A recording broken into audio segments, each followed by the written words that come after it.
Baleshwar FM college रे घटित घटना आम समस्त को स्तब्ध कर रखी कहीं जड़े छात्री 22 वर्ष छात्री जी बीएड करुले एफएम कॉलेज रे से निज देहरे निया लगे देते 12 तारीख दिन जुलाई 12 रे निज देहरे निया लगे देते यार रिजिन थिला जे जे एचओडी थे से फेवर मागुले फेवर नदेले से फेल करदेवे बोली धमक दूसरे आ से यही घटना नहीं जुलाई 1 रे ऑलरेडी कंप्लेन करते कॉलेज रो कमिटी को आ ट्वीट मध्य करते आमर डीएचई ओडिशा सुर सूर्यवंशी जे शिक्षा मंत्री अच्छे आ भारतर जे शिक्षा मंत्री अच्छे धर्मेंद्र प्रधान तांकु मध्य टैग करके ट्वीट करते ओडिशार मुख्यमंत्री मोहन माझी तांकु भी करते एजुकेशन मिनिस्टर इंडिया तांकु मध्य टैग करते एनसीडब्ल्यू इंडिया को मध्य टैग करके ट्वीट करते आ संपूर्ण ट्वीट भी संपूर्ण भाव से विस्तार भाव में लिखिं सहित कौन घटी कौन ना तो हेबा परे तांकु न्याय मिल पारा ना कहीं भी सेते बेले ना ट्वीट रो जवाब देते ना ट्वीट को रिट्वीट करते एनसर करते ना किसी भी नाला से जिते बड़े यही घटना बढ़िया लगिला से प्रिंसिपल को बारंबार यही टॉपिक रे कंप्लेन करुले तो प्रिंसिपल गोटे छोट मीटिंग रखिले एचओडी एचओडी कौन कले ना जे डिपार्टमेंट जे एचओडी अच्छे से मेडिकल इश्यू कही लीव नहीं गले आ से मीटिंग को अटेंड करेले नहीं आ से एमती से झील सहित मेंटली टर्चर करमती माने डरई जहाँ भी सहित होती से बाध्य होई से छात्री जनक देहरे ही निया लगे देते से पुणी हॉस्टेल सामने कॉलेज हॉस्टेल सामने निया लगे देते आउे देहर 95% पूरा जली जाता स्किन पर एम्स हॉस्पिटल को स्थानांतर कर अवस्था बहुत गुरुतर अच्छी प्रश्नटी यह उठू से 1 जुलाई से झील जनक जदि एत समस्त को माने एजुकेशन सबू डिपार्टमेंट को टैग करके से कंप्लेन करथिला जदि से छात्री जनक एजुकेशन डिपार्टमेंट सबू हायर डिपार्टमेंट को टैग करके ट्वीट करथिला पर ट्वीट रे किसी भी रिप्लाई मिल पारिथिला नाही प्रश्नटी यह उठू कि जदि यही सब अकाउंट ट्विटर एक्जिस्ट करुची माने अच्छी तो से कौन खाली जन्मदिन विश करेंगे आउ पॉलिटिकल लीडर जन्मदिन विश करेंगे निजर पीआर करने आ निजर प्रचार करने से खाली अच्छा यदि किए छात्री कंप्लेन कला एमती ना यही गोटे कंप्लेन अनेक कंप्लेन टैग कर देखु ही ना तो मैंने अणदेखा करना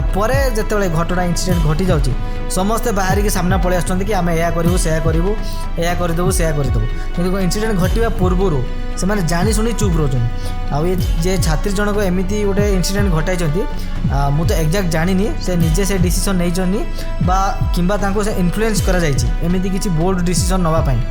कारण जदि से टर्चर कर तो अन्य उपाय थिला किंतु एटा भी जना नहीं जे से कहीं एमती गोटे बोल्ड डिसीजन नेले से रिकवर है जना पड़ा कि से कहीं एमती गोटे स्ट्रॉन्ग डिसीजन नहीं आए एटा कौन पॉलिटिकल एंगल भी हो पारे कारण से निजे जो छात्री अच्छे से एबीवीपी रे थिले एटा भी हो पारे कि राज्य पॉलिटिकल एंगल को लेकिन इन्फ्लुएंस करा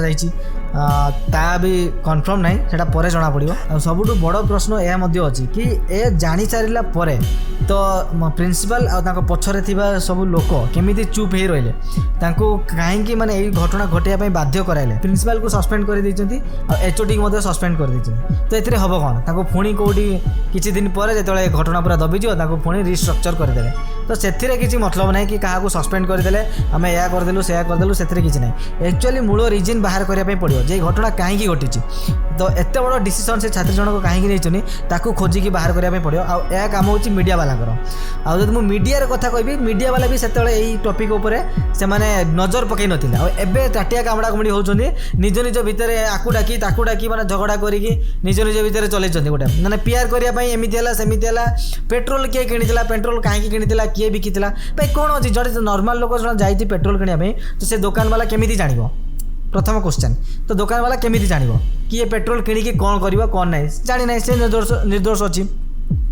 ये जाइए जो छात्री जन जाइए पेट्रोल किनाई से पेट्रोल पैसा नहीं तो पेट्रोल दे देथियो मीडिया वाला सेठी जाइए पचार तुम कहीं कौन कर कौन ना माने भाविला बेलू आश्चर्य तो मीडिया कौन करुच्ची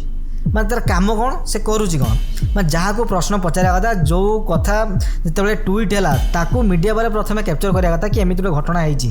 ତ ତା ପଛରେ ଲାଗିବା କଥା କିନ୍ତୁ ନା ସେ ଘଟଣା ଘଟି ସାରିଲା ପରେ ତାଙ୍କର ପିଆର୍ କରିବା ପାଇଁ ଆକୁ ଡାକି ତାକୁ ଡାକି ମାନେ ଷ୍ଟୁଡ଼ିଓ ଭିତରେ ଝଗଡ଼ା ଲାଗି ଏମିତି ଗୋଟେ ମାହୋଲ ବନାଉଛନ୍ତି ଯେ ତୁମେ ମାନେ ଦେଖିଲେ ବି ଆଶ୍ଚର୍ଯ୍ୟ ହେଇଯିବ ଫାର୍ଷ୍ଟ କଥା। ସେକେଣ୍ଡ କଥା ହେଲା ସେ ସେତେବେଳେ ଏଇଥିପାଇଁ ବି ବିଜି ଥିଲେ ଅର୍ଚ୍ଚନା ନାଗ କେସ୍କୁ ସେମାନେ ପ୍ରାୟୋରିଟି ଦେଉଥିଲେ ଏଇ କେସ୍ ଅପେକ୍ଷା ସେ ସେଇ କେସ୍କୁ ଅଧିକା ପ୍ରାୟୋରିଟି ଦେଉଥିଲେ ଅର୍ଚ୍ଚନା ନାଗ କେସ୍କୁ ଅଧିକା ପ୍ରାୟୋରିଟି ଦେଲେ ଏଇ କେସ୍କୁ ପ୍ରାୟୋରିଟି ଦେଇନଥିଲେ କାରଣ ଏଇ କେସ୍ରେ ତାଙ୍କୁ ପିଆର୍ ମିଳିନଥାନ୍ତା। ହଁ ମିଡ଼ିଆ ବାଲା ଅର୍ଚ୍ଚନା ନାଗ ପଛରେ ପଡ଼ିଥିଲେ କାରଣ ତାଙ୍କୁ ସେଥିରେ ଟିଆର୍ପି ମିଳିବ ଅର୍ଚ୍ଚନା ନାଗ ଫେମସ୍ ଅଛି 2 ବର୍ଷ ତଳେ କ'ଣ ସେ କଳା କାରନାମା କରିଥିଲା ସେ ସମସ୍ତେ ଓଡ଼ିଶା ଲୋକ ଜାଣିଛନ୍ତି ତ ତାକୁ କଭର କଲେ ତାଙ୍କୁ ଅଧିକା ଟିଆର୍ପି ମିଳିବ ଆଉ ଲୋକମାନେ ବି ଭ୍ୟୁଅର୍ସ ତାଙ୍କର ଯେଉଁ ୟୁଟ୍ୟୁବ୍ ଅଛି ବା ଯେଉଁଥିରେ ସେମାନେ ପ୍ରଚାର କରୁଛନ୍ତି ତ ଭ୍ୟୁ ମିଳିବ ଆଉ ଏ ସାଧାରଣ କେସ୍କୁ ସେ କାହିଁବା କରିବା ଯେତେବେଳେ ଇନସିଡେଣ୍ଟ ଘଟିଗଲା ସେମାନେ ସବୁ ଲାଗିଯାଇଛି ନା ପଛରେ କି କ'ଣ କେଉଁଠି ପେଟ୍ରୋଲ କିଣାଗଲା କି ଡିଆସିଲ୍ କିଏ ଲଗେଇଥିଲା କ'ଣ କରିଥିଲା ତା ପଛରେ ସମସ୍ତେ ଲାଗିଯାଇଛନ୍ତି ର୍ୟାଣ୍ଡମ୍ ମାନେ ଫାଲତୁରେ ଟାଇମ୍ ୱେଷ୍ଟ କରୁଛନ୍ତି ଆଉ ଲୋକମାନଙ୍କୁ ଭୁଆଁ ବନାଉଛନ୍ତି ଆଉ ଗଭର୍ଣ୍ଣମେଣ୍ଟର କାମ ତ ଯାହା ତା କହିବା ହିଁ ଭୁଲ କାହିଁକିନା ସେ ଯେତେବେଳେ ପ୍ରିନ୍ସିପାଲ ଜାଣିଥିଲେ କି ଏମିତି ଘଟଣା ଘଟୁଛି ଆଉ ଯେତେବେଳେ ଯେଉଁ ଆମର ଶିକ୍ଷାମନ୍ତ୍ରୀ ଅଛନ୍ତି ସୁର ସୂର୍ଯ୍ୟବଂଶୀ ତାଙ୍କୁ ମଧ୍ୟ ସେ ଜଣାଇଛନ୍ତି ତାପରେ ବି ସେମାନେ ଚୁପ୍ ଥିଲେ କାରଣ ସେମାନେ ଇନଫ୍ଲୁଏନ୍ସ କରୁଥିଲେ ଅଲରେଡ଼ି ସେ ଜାଣିକି ଯଦି ଏଇ ଘଟଣା ଯଦି ସମାଧାନ କରିପାରିଲେନି ତ ଆମେମାନେ କ'ଣ ଭାବିବୁ କି ଏଇ ଘଟଣା ସେ ଘଟାଇବା ପାଇଁ ଇନଫ୍ଲୁଏନ୍ସ କରୁଥିଲେ କି ସେ ଝିଅ ଗୋଟେ କିଛି ବୋଲ୍ଡ ଡିସିସନ୍ ନେଉ କି ତାପରେ ଆମେ ସବୁ ବାହାରିବୁ ଏମିତି କରିଦେବା ପାଇଁ ଆଉ ଏବେ ଯେତିକି ପଲିଟିକାଲ ପାର୍ଟି ଅଛି ସେମାନେ ବି ଏଠି ରାଲି କରୁଛନ୍ତି ସେଠି ରାଲି କରୁଛନ୍ତି ଇଆଡ଼େ ଝଗଡ଼ା ସିଆଡ଼େ ଟାୟାର ଜଳାଜଳି ମାନେ ଦୁନିଆ ଯାତ୍ରା କରୁଛନ୍ତି ମାନେ ଏବେ ସବୁ ଆମେ ଇଏ କରିଦେବୁ ସେ କରିଦେବୁ କିନ୍ତୁ କିଛି ହେବନି। ଲାଷ୍ଟରେ କହିବି ସମୀର କୁମାର ସାହୁ ଯିଏ ତାଙ୍କ ଏଚ୍ଓଡ଼ି ସେ ଶିକ୍ଷକ ନାଁରେ ଜଣେ କଳଙ୍କ କାହିଁକି ନା ଗୋଟେ ଛାତ୍ରୀକୁ ଏମିତି ଫେଭର ମାଗିବା ଫେଭର ନଦେଲେ ଫେଲ୍ କରିଦେବା ଏମିତି ନାହିଁ ଯେ ଗୋଟିଏ ଇନସିଡେଣ୍ଟ ବହୁତ ସାରା ଇନସିଡେଣ୍ଟ ଅଛି ଆଗରୁ ଏବେ ଯେଉଁ ଛାତ୍ର ଯିଏ ପାସ୍ ଆଉଟ୍ ହେଇଯାଇଛନ୍ତି ଆଉ ଯିଏ ମଧ୍ୟ ଛାତ୍ର ଏବେ ପଢ଼ୁଛନ୍ତି ସେମାନେ କମ୍ପ୍ଲେନ୍ ଏବେ କରୁଛନ୍ତି ଯେ ଏମିତି ଘଟଣା ଗୋଟିଏ ନାହିଁ ଅନେକ ଥର ଘଟିଛି ଆଉ ସେମାନେ ମଧ୍ୟ କମ୍ପ୍ଲେନ୍ କରୁଛନ୍ତି ଆ ଦ୍ୱାରା କିଛି ବି ମାନେ ସମାଧାନ ହେଇନାହିଁ ବା କିଛି ବି ପରିବର୍ତ୍ତନ ହେଇନାହିଁ ସେ ଏମିତି ହିଁ ବିହେଭ୍ କରୁଥିଲେ ତ ଏମିତି ବିହେଭ୍ କରିବା ସମ୍ପୂର୍ଣ୍ଣ ଭୁଲ ତାଙ୍କୁ ସେମିତି ଶାସ୍ତି ମିଳିବା ଦରକାର ଯିଏକି ଅନ୍ୟ ଯିଏ ବି ଏମିତି କରିବା ପାଇଁ ଚାହୁଁଥିବେ ସେମାନେ ଏଉଠୁ ଶିଖିପାରିବେ ଆଉ ଏମିତି କିଛି କରିବା ପୂର୍ବରୁ ସେ ନିଜକୁ ନିଜେ ଅଟକେଇ ପାରିବେ। ଆଉ ଗୋଟେ ମିଡ଼ିଆର ସବୁଠୁ ଗୋଟେ ବଡ଼ ଭୁଲ ହେଉଛି ଫକୀର ମୋହନ यूनिवर्सिटी हूँ डिफरेंट आ फकीर मोहन कॉलेज ऑटोनोमस कॉलेज एटा हूँ डिफरेंट आ मीडिया वाला तो एमती कर फकीर मोहन कॉलेज बदल में फकीर मोहन यूनिवर्सिटी उपर कही दौरान आ फकीर मोहन यूनिवर्सिटी टैग करके पोस्ट कर दौरान जी किए केते लोक फकीर मोहन यूनिवर्सिटी को टैग करके पोस्ट कर दौरान जहाँकि कहीदेवाई चाहे फकीर मोहन यूनिवर्सिटी हूँ अलग आ फकीर मोहन ऑटोनोमस कॉलेज हूँ अलग तो दुईटा जाक संपूर्ण डिफरेंट यूनिवर्सिटी जे एफएम यूनिवर्सिटी अच्छी से डिफरेंट आ एफएम कॉलेज जी अच्छी ऑटोनोमस कॉलेज से पूरा अलग। जगन्नाथ पाखे एति प्रार्थना से छात्री जनक जल्दी सुस्थ हो फेरी आसतु आउ कहीपर जे एटलिस्ट सहित कौन घटी ही इंटरव्यू नेले ही बाइट नेला जना पड़े एक्चुअली इंसिडेंट कौन घटी कौन ना लास्ट में ये कह जब कौन स्टूडेंट सहित एमती किसी इंसिडेंट घटुची ताले सी अलग उपाय यहाँ समाधान करने बाछवा दरकार ना कि एमती किसी बोल्ड डिसीजन नवा उचित कहीं कहारी किसी हम ना निज परिवार निजे ये सफर हम आ माने सफर हेबे ना कॉलेज रे किसी हम ना से प्रोफेसर बेस बड़र बड़ किसी दिन जेल हो अल्टीमेट तुम फैमिली ही सफर कर ये सब इंसिडेंट रे तो यार किसी अलग उपाय अच्छी आईन उपाय अच्छी आहरी अन्य स्टेप अच्छी तो ताकू फॉलो करवा ही उचित। जदि मो वीडियो आपण मानकु भल लगी थाए please do subscribe hit the bell icon for upcoming my new video. रही जय जगन्नाथ।